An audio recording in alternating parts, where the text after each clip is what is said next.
Your home for high school football. News Talk Radio WOBM AM 1160 and 1310 and WOBMAM.com. And we welcome you back here on a Thursday night from downtown Toms River, the Baker's Water Street Grill, located right on the water. And love having opportunities to talk about maybe some unheralded heroes during the course of a high school football season. Joining us on the line right now is senior kicker from Ocean Township, Matt Fisher. He kicked the game-winning field goal in a huge win for the Spartans this past weekend against Middletown North, a game that was on the road, 17-14. The final score, 29-yard field goal to win it. Matt, good evening, and how are you tonight? Hello, I'm good. Thanks for having me. All right, so take us through it. Obviously, late stages, less than a half minute to go. You're on the road. How nervous were you stepping up to take that kick? To be honest, I could see by mid-game that the game could come down to a kick. So I was prepared for it all game. I had a couple of players coming up to me there in the fourth quarter. We're driving down the field, and they're like, you ready for the big kick? And I was zoned in. I was ready. I wanted it. And there's nothing stopping me from making it. Now, you could very well correct me on this, and I did my best to try and check the stats. That was the first field goal of the year for you, right? Yes, first field goal I've made. I did miss one a couple weeks ago. That's a pretty good way to get your name into the stat column. You only have so many chances at winning football games, and when you have to step up, and you certainly did, to get that W, it's a big red win that they really needed on the road against a pretty good football team in Middletown North. Tell us about on the sidelines. Do you have the proverbial football kicker screen on the sideline? You know what I mean? I'm sorry. The net. Do you have the net on the sideline? Yes. Yes, we do have a net. And are you taking kicks leading up to it? On any regular night, I would be, but I did hurt my hip in the beginning of the game, so I was kind of babying my hip all game. So I didn't. So when they were telling me to warm up and everything, I was like, I'm just gonna get in the zone mentally because I didn't want to risk anything hurting my hip going into the final kick. Did Coach Klein know that you had a bad hip? I'm not sure if Coach Klein did. I know a few other coaches did, but there's nothing stopping me from taking that kick. I mean. That's the once, like you said, it's a once in a lifetime situation. You don't get a lot of chances like that every day. Right. What was this, Matt? What was the situation? Like, what down was it? Did you have any timeouts left? Did you have to rush on the field? Set it up for us. No. I believe it was either third or fourth down. We had actually set up in the middle of the field. I knew a couple plays in before I kicked the ball that they were setting up for me specifically to kick. So we had plenty of time. Everything was nice and clean and timely. When you see it go through the uprights, Matt, how elated are you? I'm relieved. It's more of anything. I'm like, oh God, like it's always someone's worst fear to lose the game for someone, or to see it go through the uprights is like, oh my God, like it's a tremendous weight off your shoulders, and then after that you just can celebrate it. Did you walk into school Monday with I don't know, a little chip on your shoulder? Yeah, I couldn't help smiling. Monday morning, everyone was coming up to me. Hey, great kick, saw you in the paper. It's a great feeling knowing that everyone around town sees what you're doing. They're behind you and supporting you. Do you kick off also, Matt? Yes, I do. Okay, so you had to get right back, on the field after the winning kick, after a lot of hugs probably, and jumping up and down and kick off the ball, right?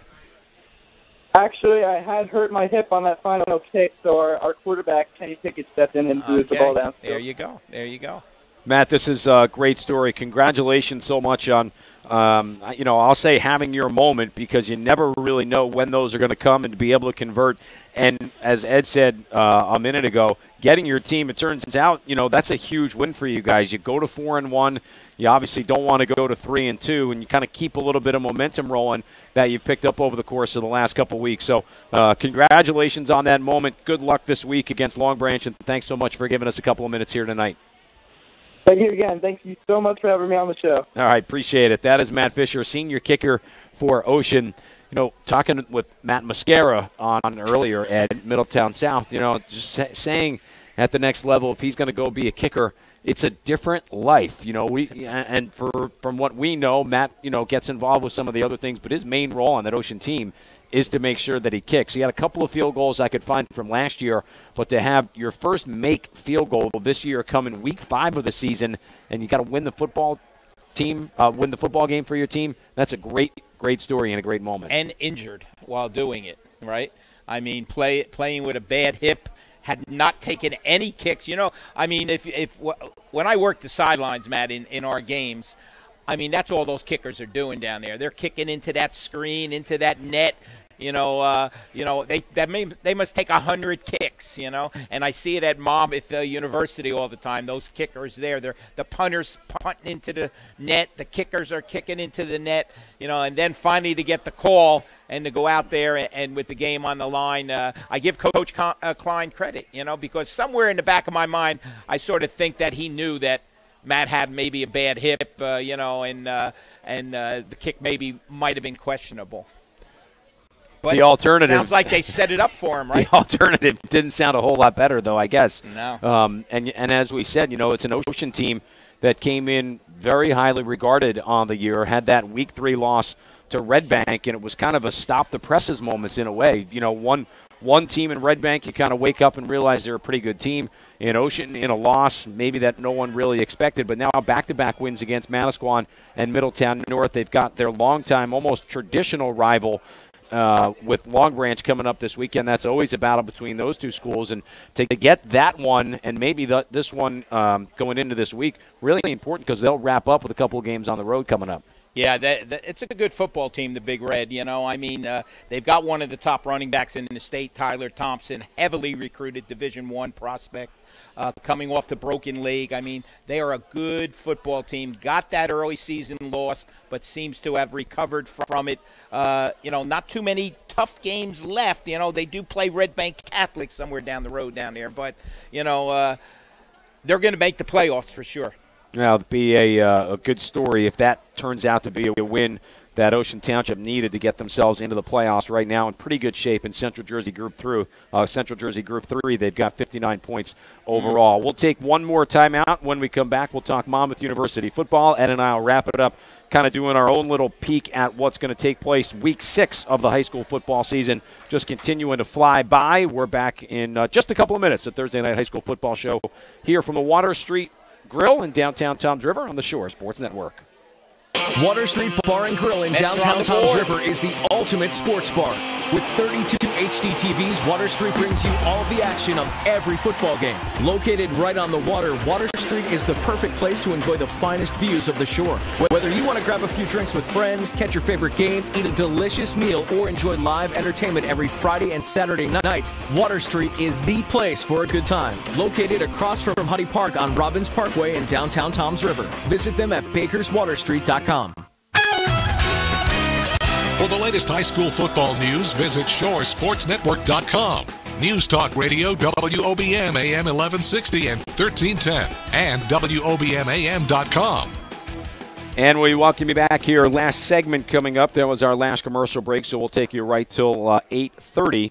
And, boy, I don't know. Is it good that the Mets just scored? Or was it good? It's good for our partner, Kevin Williams, who is on his way home from the scholarship dinner, and I'm sure he's got the Met radio channel on the radio in the car, and Mets are on the board 1-0.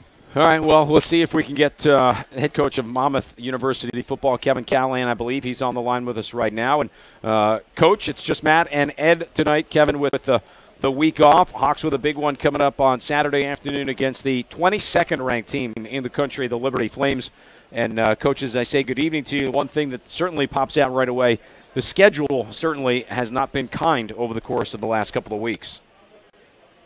Well, it's a schedule that we want to play, Matt, and that's why, the guys that we have at Monmouth come to Monmouth. And, when we made this move to the Big South, we were committed to playing a competitive schedule, and that's both in conference and in our out-of-conference games. And, the schedule is what it is. And, I had a hand in creating that, so I've only have myself to blame, if you will. But, we're not complaining about that. We're going to play each game as it comes, and our guys are excited about this one coming up with Liberty. And it's a Liberty team, Coach, that last year, basically that game went all the way down to the wire, down in Virginia, 34-24, and such a different feel from the year prior in 2013. It's the one team in the Big South that Monmouth really has some more recent history with than some of the other teams. Well, you're right, Matt. We've played them twice, back in 2013 as a kind of a non-conference independent game, and then last year is the first year in the conference. And I think what's happened over those last two games is we've gained a little bit of familiarity with their program, with how they operate, and we understand what their personality as a football team is. And I think that's going to help us tremendously as we get ready for this week's game. Coach, tell us about this Liberty team. Throwing team, running team, or can they do it both?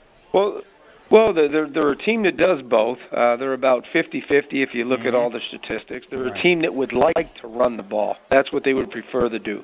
They haven't done that as well this year as they have in the last 2 years.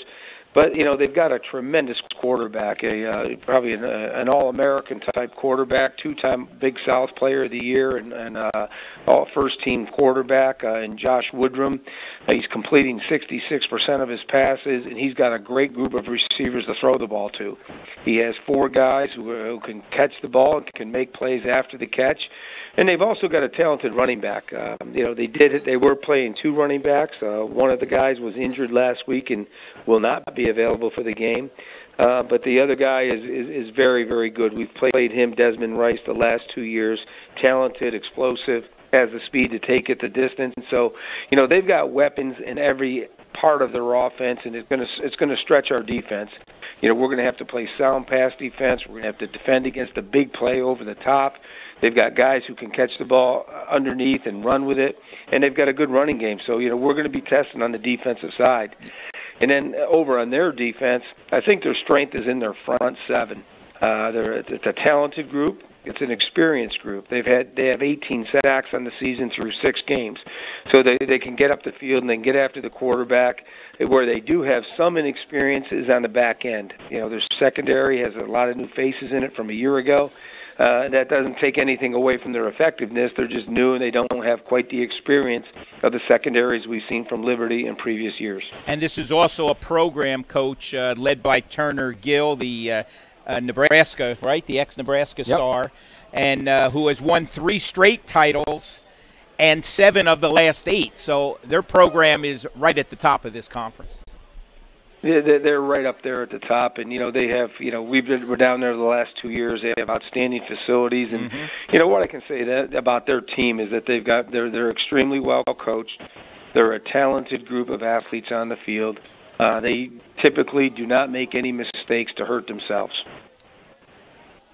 Coach, as Monmouth getting set to take on Liberty this week, it's a game that you can watch on ESPN3. I'll have the call with Eddie Acapinti.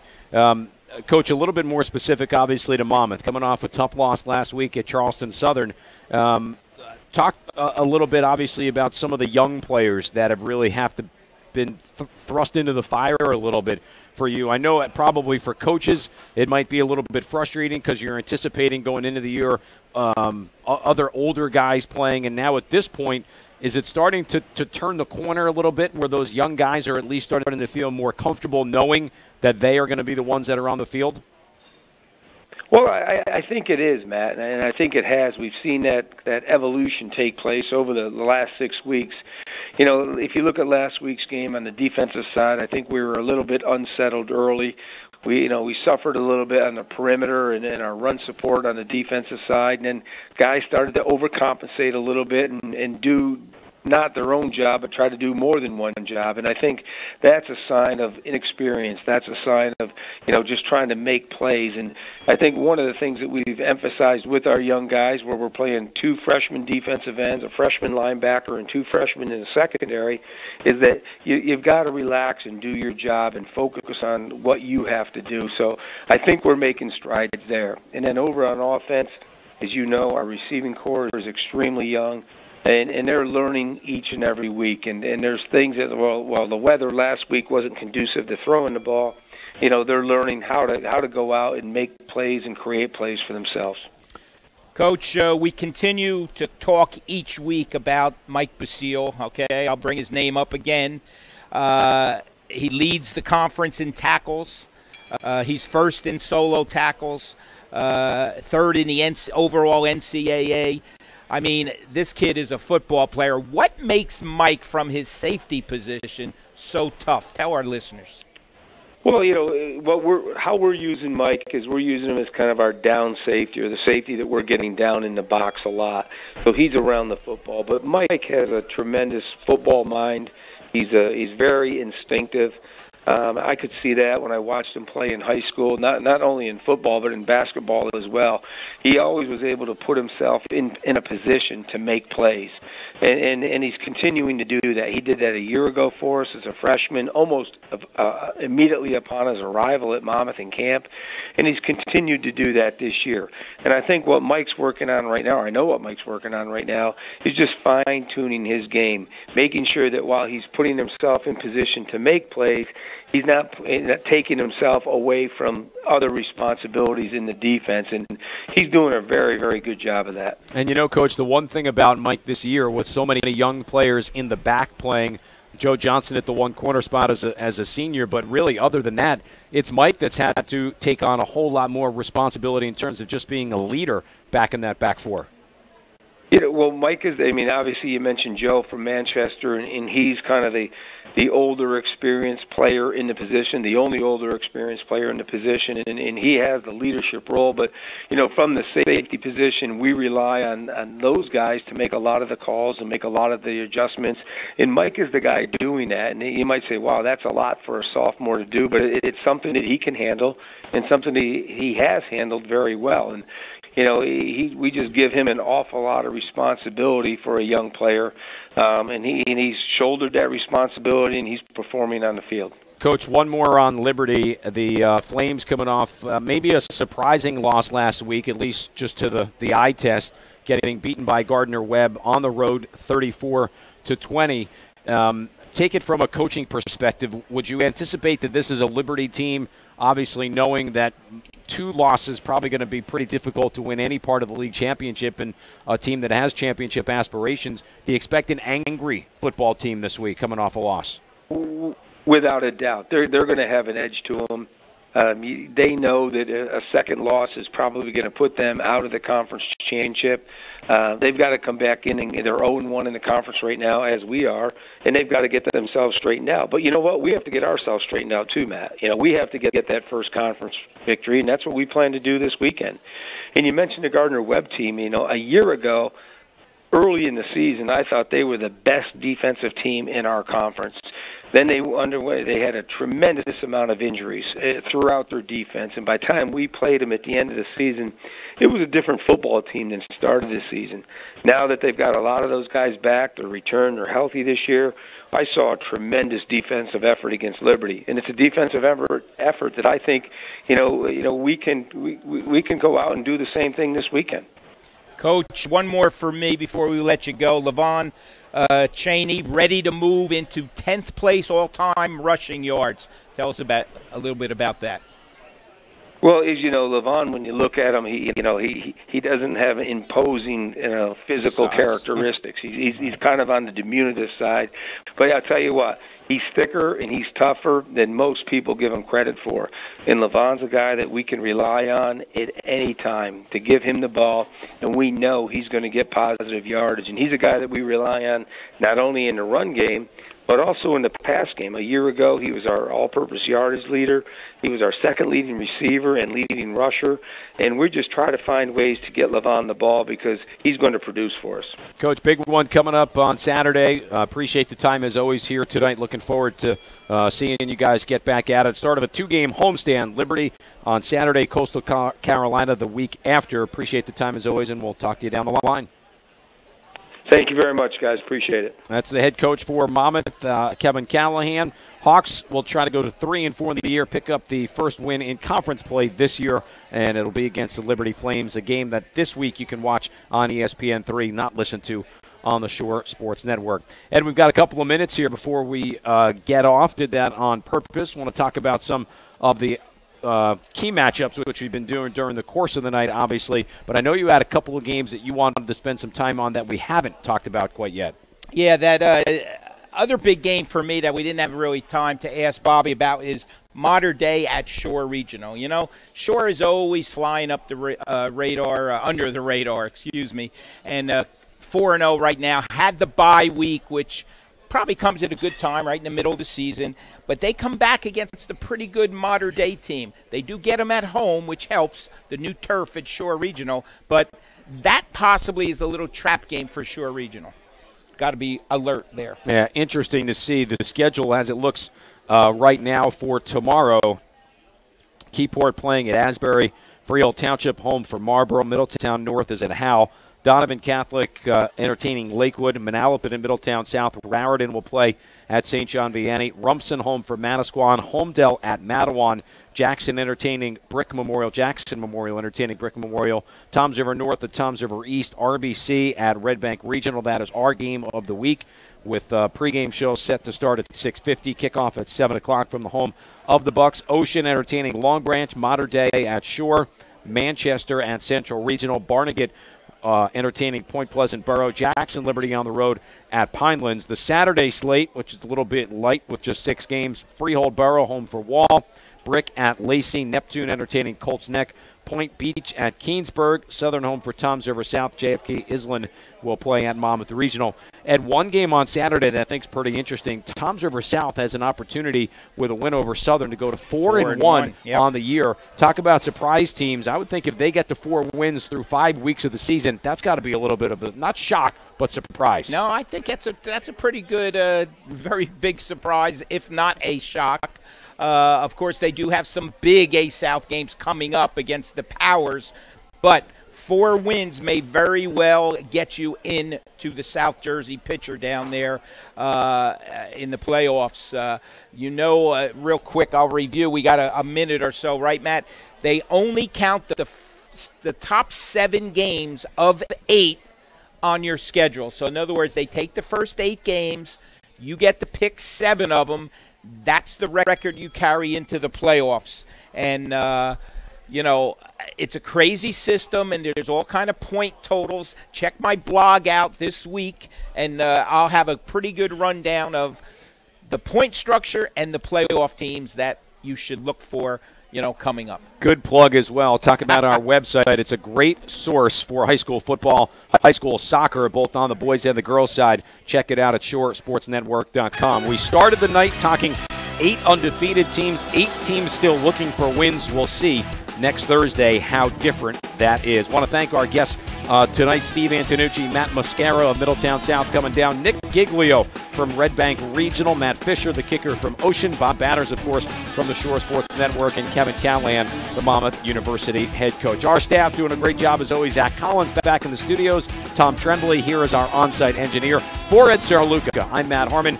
Just a reminder, tomorrow night, home of the Bucks, Red Bank Regional and Red Bank Catholic should be a great one. 2 teams coming in at 5-0. Thanks for giving us part of your Thursday night. Enjoy your high school football weekend, and we'll see you next week from Baker's Water Street Grill in downtown Toms River. This is the High School Football Show on Thursday night from the Shore Sports Network.